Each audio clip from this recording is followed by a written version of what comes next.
আর ওইদিকেও তিনটা, আর ওখানটা পাপড় আছে।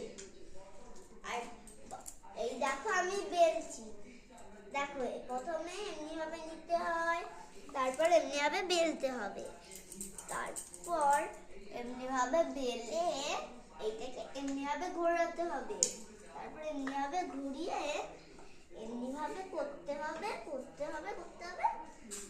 তারপর এমনি ভাবে করে। এই দেখো আমাদের কত পাঁপড় বেলা হচ্ছে। এই দেখো এখনো কতটা পাঁপড় রয়েছে, এখানে এতটা বাকি আছে, বেলতে হবে। সকাল সকাল তোমাদের মিষ্টি হিয়া বসে গেছে পাঁপড় বেলতে। দেখাও হিয়া মুখটা একটু।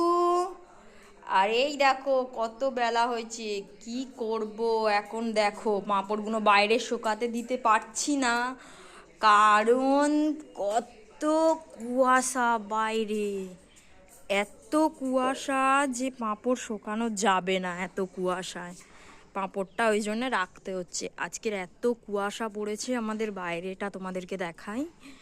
এখানে এই দেখো চারিদিকে গাছপালায় কুয়াশায় ঘেরা, রাস্তাও কুয়াশা। আমাদের পাঁপড়টা ঠিক এইখানটায় বাইরে মাঠে শুকানো আছে। চলো তোমাদেরকে দেখাচ্ছি যে পাঁপড়টা কোথায় শুকাতে দিই আমরা। ঠিক আছে, এই দেখো মাঠটা কত কুয়াশায় ঘেরা, হিমেল পড়লে পাঁপড়টা শুকানো যায় না, সেই জন্যে এখন অতটা বের করিনি। এই দেখো, এই দেখো দেখেছো আমরা এখানে পাঁপড় বেলছি। এই হলো পাঁপড়ের ভিডিও। আর এই দেখো এখনো এত কুয়াশা হয়েছে, আজকের মনে হয় বেলায় রোদ বেরাবে, সেই জন্য পাঁপড় বেলতেও দেরি হবে আমাদের।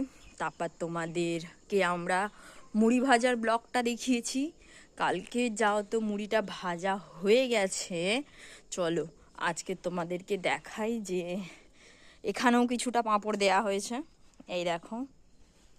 আর এই দিকে মুড়ি ভাজার এটা এখন বন্ধ আছে। আমাদের এখানে মুড়িও ভাজা হয়, প্রত্যেক সপ্তাহে সপ্তাহে ভাজা হয়। ভালো করে দেখাই, এই এই এই মুড়ি ভাজার ভিডিও দেখতে হলে পরে কিন্তু কমেন্টে জানিও, আর চ্যানেলটাকে লাইকও করো। এই হলো মুড়ি ভাজার ভিডিও, বুঝেছো? এই